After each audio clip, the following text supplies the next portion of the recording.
Bon, alors Trump, fin octobre, qui nous fait un discours comme quoi le marxisme est un danger pour la démocratie. On va faire juste un petit rappel du marxisme. Redonner le contrôle de l'industrie aux ouvriers, aux travailleurs, aux personnes compétentes.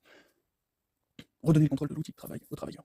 Euh, En gros, ça plus le partage des ressources, en sachant, enfin, en rendant tous les bénéfices aux travailleurs, et toute la gestion aux travailleurs. Comment dire?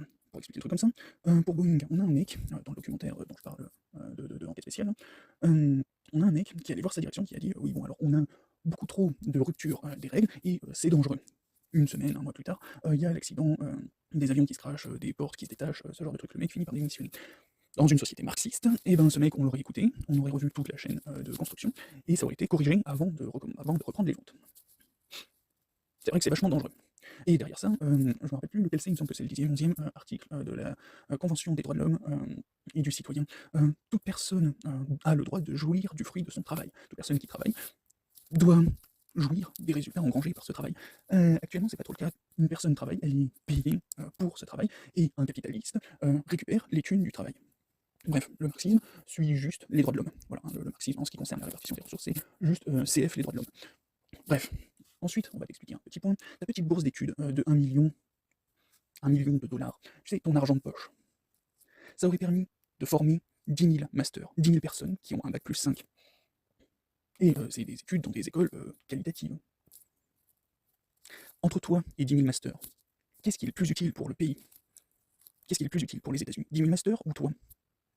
10 000 personnes qui ont 5 ans d'études, post-bac, ou toi? Spoiler, 10 000 personnes. Même 10 000 personnes random, même 10 000 SDF sont plus utiles que toi. Juste sagesse populaire, psychologie sociale, ce genre de truc.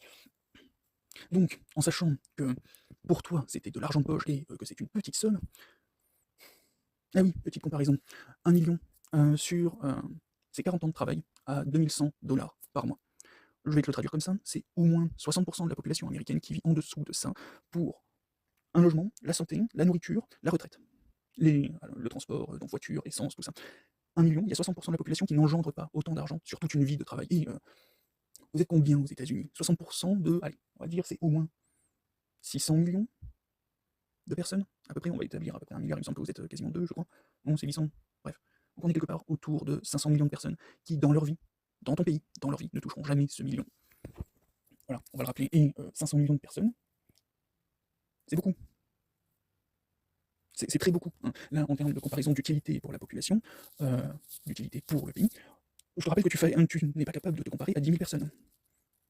Voilà. Donc là, on est sur 5 000 fois plus que ce que tu n'es pas déjà capable de comparer en termes de diplôme que ça aurait permis d'avoir. Bref.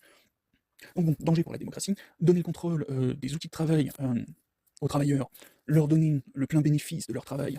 euh, ouais, je sais pas qu'est-ce qui est le plus dangereux pour la démocratie. Le fait que dans du marxisme, dans un modèle marxiste, Boeing ne serait pas dans cet état, ne pourrait jamais arriver dans cet état, par fonction même à partir du moment où tu mets des personnes qui sont compétentes, voilà, et qu'on rappelle que le petit argent de poche pour tes études que ton père t'a donné, voilà, c'est ton père, il te donne voilà, de l'argent de poche, 1 million, tiens, voilà, va faire tes études, je te donne 1 million, tu te débrouilles avec ça. Quand on a des personnes comme ça dans un pays et que ces personnes privent littéralement ton argent de poche, hein, c'est 10 000 personnes, on peut refaire tout Boeing avec ton argent de poche. Là, je te le traduis comme ça, on refait la totalité de Boeing. Je te rappelle que Boeing, c'est votre fleuron aéronaval. Aéronautique, plutôt. Bref, on peut refaire tout Boeing avec ton argent de poche. Donc le danger pour la démocratie, bref. Et sinon, étant donné que c'est les élections, DKT, Harris, c'est la poteau d'Obama, Obama, c'est des crimes de guerre suffisamment violents pour que Snowden doive se barrer du pays et aller se cacher en Russie, et que des Américains s'amusent à mettre en condamnation à mort un journaliste australien qui dévoile les crimes de guerre commis par Obama, le pote de Harris. Je veux même pas savoir ce qui n'a pas été révélé. Franchement, je n'imagine même pas ce que Snowden n'a pas pu donner à Assange. Et au vu de la réaction des États-Unis vis-à-vis de Assange, on rappelle que c'est un Australien, le mec est censé se faire juger en Australie au maximum. Et normalement, les Australiens, s'ils ont une paix entre les jambes, disons qu'ils sont censés envoyer chier les Américains avec une violence inouïe. Non, franchement, bref. Donc du coup, ouais, le marxisme, un danger pour la démocratie. Le marxisme, c'est juste la démocratie appliquée, la démocratie, hein, la vraie démocratie, hein, donc le pouvoir du peuple, par le peuple, pour le peuple, hein, c'est ça la démocratie. Hein. Ben, le marxisme, c'est littéralement la démocratie. Au mot près, c'est la démocratie. C'est la traduction de démocratie appliquée au travail.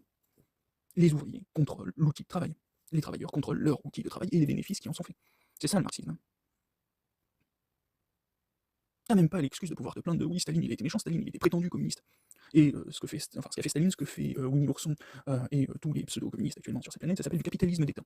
Le contrôle du travail est toujours fait, enfin le contrôle de la ressource du travail, des travailleurs, de l'outil de travail et des bénéfices du travail. C'est plus un capitaliste, c'est le gouvernement qui dirige ça. Mais sinon, c'est la même structure que du capitalisme. Bref, donc actuellement, on n'a pas encore vu une seule fois du vrai communisme. Enfin, si, on a failli le voir pendant peut-être 3 ans avant que Staline commence à foutre la merde et que les gueux qui étaient autour de lui, les paysans, pas assez bien formés intellectuellement, autour de lui, se fassent duper. Bref, on a failli voir du communisme, en gros. Peut-être presque. Mais bref, et tu parles de marxisme en gros, hein, c'est même pas de communisme, hein. Tu parles de marxisme, et le marxisme, littéralement, hein, c'est les outils du travail aux travailleurs et les bénéfices du travail aux travailleurs. Voilà. Et on dégage les gens comme toi qui servent à rien à part ponctionner suffisamment de thunes pour que 40 ans de travail pour 60% de ta population minimum, parce qu'en vrai, techniquement, si on se réfère aux 2500 € français, c'est l'équivalent de 3000 balles, et nous, c'est 90% de la population qui touche pas plus que ça. Donc techniquement, on n'est pas très loin de ça. On n'est pas très loin des 80-90% de la population si on refait le transfert. Donc je suis gentil, je mets un 60%, histoire d'être sûr. Euh, donc ouais, un danger pour la démocratie. La démocratie, je te le retraduis comme ça, la démocratie appliquée au travail est un danger pour la démocratie. T'en as d'autres?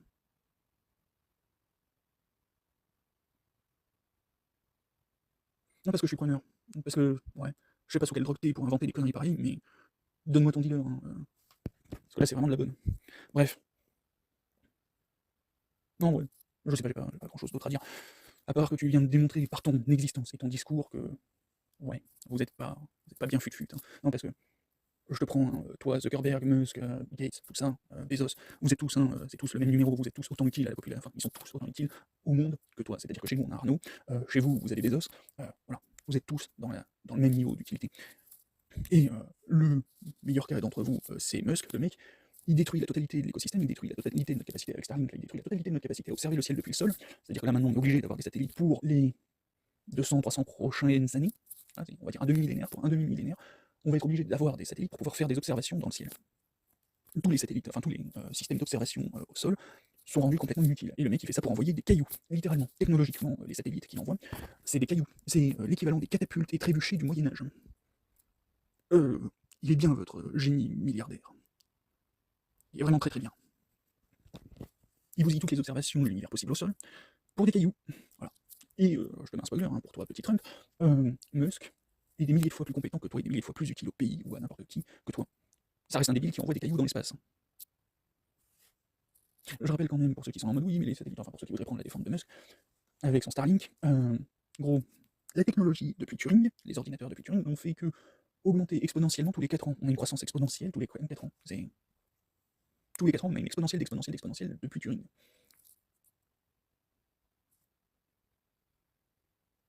Et le mec, on est quoi? Un siècle, on a le potentiel de faire ça pendant au moins 3-4 siècles si on n'est pas trop con et qu'on arrête avec le pétrole, et qu'on commence à faire de la vraie écologie, qu'on commence à vraiment comprendre que l'humain est un animal. Oui, parce que pour tous les chrétiens, l'humain n'est pas un animal particulier. Hein. L'humain est un animal dans un écosystème qui a besoin de son écosystème pour fonctionner. Et son écosystème actuel, c'est la planète avec les limites de la surface. On n'est pas capable de creuser plus loin que 12 km dans le sol.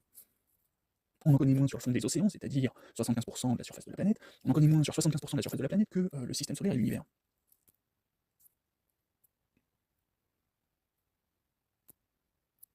Bon, il y a de quoi se calmer un peu, parce que là, notre écosystème, il est pas bien grand. C'est-à-dire, ce serait la Terre, ce serait déjà pas bien grand au regard de ce qu'on connaît. Là, c'est même pas toute la Terre, c'est maximum 25% de la surface de la Terre, à 12 km de profondeur. Pas jusqu'au centre, hein, 12 km. Grand maximum, c'est le plus loin, parce que derrière ça, on n'a aucune technologie qui tient en dessous de 12 km. Qui tient un forage à 12 km. Ça fond, c'est dégueulasse, on peut. Enfin bref quoi. Ce serait comme essayer de creuser avec de la flotte. On peut le faire, mais de la flotte à écoulement du robinet. Bref. Donc du coup, voilà, on a vraiment un environnement extrêmement limité, et nous sommes des animaux qui dépendons de ça. Je rappelle qu'on est constitué à 70% de flotte, et que la flotte, avec l'augmentation de la température, change de fonctionnement de façon littérale. Je vais te donner un exemple. Actuellement, on est de la flotte à 40 degrés, à peu près. Hein. Fais un café avec de l'eau à 37 degrés, tu vas voir que les grains de café vont pas très bien se dissoudre. C'est le même fonctionnement avec nous. Quand on mange, on rajoute des nutriments, des atomes, des molécules dans notre corps qui se dissolvent dans notre corps, hein, dans notre mélange fait à 70% de flotte. Et augmenter la température, c'est physiquement augmenter le niveau de dissolution, c'est-à-dire que plus la température augmente, plus la vie se liquéfie. Plus l'eau se transforme en gaz, plus. Bref, voilà. Je te le simplifie avec l'image du café, comme ça tu comprends. Nous, ce qu'on veut, c'est que le café il reste aussi visqueux que possible. Et plus on monte la température, moins le café est visqueux, et moins la vie existe. Quand on rappelle qu'on a besoin de la vie, tu as besoin de tes champs de maïs, tu as besoin que tes champs de maïs aient des nutriments dans le sol, tu as besoin que ton sol il soit viable pour aussi longtemps que possible en mettant le moins de ressources possible dedans. Voilà, bref. Mais ouais, le marxisme, c'est vrai que c'est dangereux. C'est vrai que laisser des Trump dire aux gens que vas-y, on peut continuer, alors que derrière ça, pour son argent de poche, on a 10 000 personnes qui sont capables de venir expliquer en quoi tout ça c'est de la merde, et de transformer ça en un truc génial, genre reprendre le cas de Boeing. Bref, et chose.